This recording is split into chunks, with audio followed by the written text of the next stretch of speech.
सोबत असेल जाणीव। रोखोक बातम्यांसाठी पाहत राहा जाणीव मराठी। होऊ द्या जाणीव। लाईक करा, शेअर करा आणि सबस्क्राईब करा आपल्या हक्काचे चॅनल जाणीव मराठी।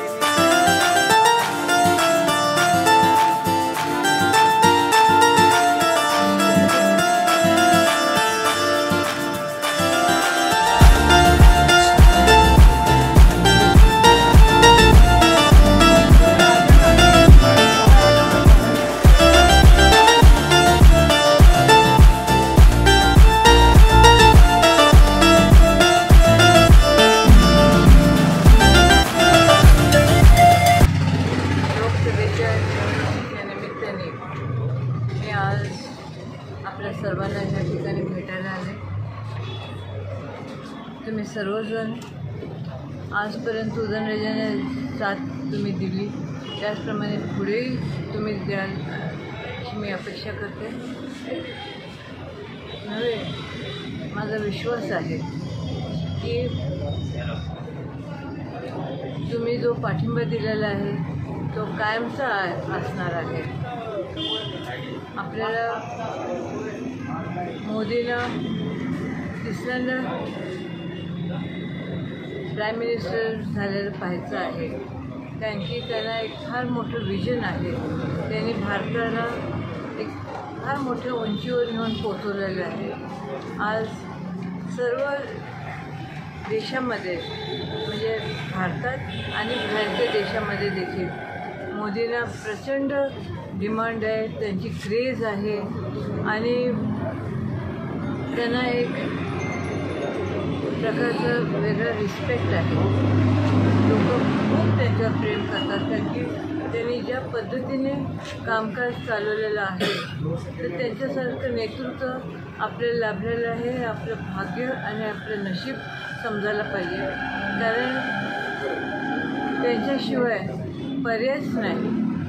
आणि त्यांना तिसऱ्यांदा प्राईम मिनिस्टर जर ते होणारच आहेत, पण त्यांना जर करायचं असेल तर त्याच्यासाठी मजबूत खासदारांची संख्या पण लागते।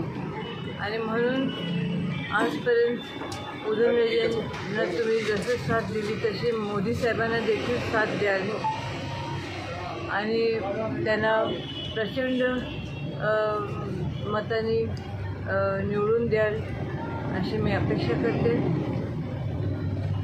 सगळे अलीकडे असं कानावर येतं की आम्ही सामान्य आहे, तर उदयनराजे कुठले असामान्य आहेत? उदयनराजे देखील सामान्य आहे आणि सामान्य जनतेबरोबरच ते नेहमी मिक्स होतात। त्यांच्याबरोबर त्यांच्या अडीअडचणी, त्यांचे काही समस्या असतील ते दूर करण्यास त्यांनी आजपर्यंत बराच वेळ दिलेला आहे। कोणावर अन्याय झाला तर त्यांना न्याय मिळवून देण्याचं काम करतात। केंद्राकडनं आणि त्याचप्रमाणे राज्यात देखील त्यांना भरपूर फंड्स मिळालेले आहेत, मोदी साहेबांनी दिलेत। आणि त्याचप्रमाणे आपले CM साहेब, अजितदादा, फडणवीस साहेब हे सगळे दिग्गज नेते आहेत, फार ताकदीचे नेते मंडळी आहेत आणि ह्यांचं पाठबळ उदयनराजेंना लाभलेलं आहे। हे खूप समाधानकारक आहे आणि हे उदयनराजेंनी मिळवलेलं आहे। सगळं जे विश्वास हा सगळं मिळवलेला आहे आणि प्रत्येक वेळेस जनतेने त्यांना साथ जी दिलेली आहे ती एका विश्वासाने दिलेली आहे। कारण की जसं मोदी साहेबांनी एक प्रगती पथावर आपला देश नेलेला आहे, तर त्याचंच त्याचप्रमाणे उदयनराजेंनी सातारचा देखील विकास साधण्याचा प्रयत्न केलेला आहे, नव्हे त्यांनी साधलेला आहे. मग ते कास धरण असेल, कासची बंदिस्त पाईपलाईन असेल, ग्रेट सेपरेटर, ही नगरपालिकेची नवीन इमारत जी होऊन राहिली आहे ती, आणि अशा अनेक गोष्टी त्यांनी हे केलेले आहेत. तर त्याच्यामुळे लोकांना देखील एक प्रगतिशील सातारा पाहायचं आहे आणि ते उदयनराजेंची वाटचाल तशीच आहे. आणि हे सगळे दिग्गज नेते, त्याचप्रमाणे आपले मोदी साहेब, हे सगळे त्यांना सहकार्य करतात. त्यांच्यामुळे मोठे मोठे फंड्स आपल्याला मिळतात आणि फंडच्या माध्यमातून हा सगळा विकास केला जात आहे.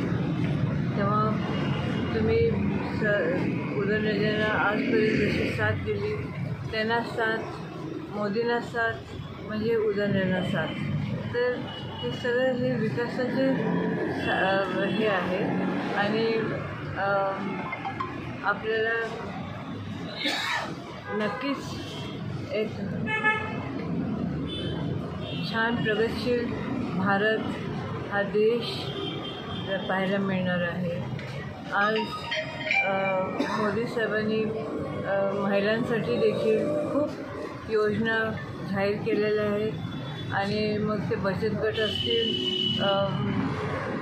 वेगवेगळे संस्था जे आहेत ते असतील, शेतकऱ्यांसाठी देखील त्यांनी खूप सवलती दिलेल्या आहेत आणि त्यांचे कर्ज देखील माफ केले. दरवर्षी 12,000 त्यांच्या खात्यात जमा होतात. नवीन मुलगी जर जन्माला आली तर तिच्या खात्यात त्या दिवशीच 1 लाख जमा होतात. असं अनेक आतापर्यंत कोणी असं केलेलं नाही. नुसतं गरिबी हटव हा नारा देण्यात आलेला आहे, पण गरिबी हटवण्याचा प्रयत्न कोणी केलेला नाही, ते मोदी करतात आहे. म्हणूनच सगळीकडे मोदी मोदी असं ऐकायला मिळतं.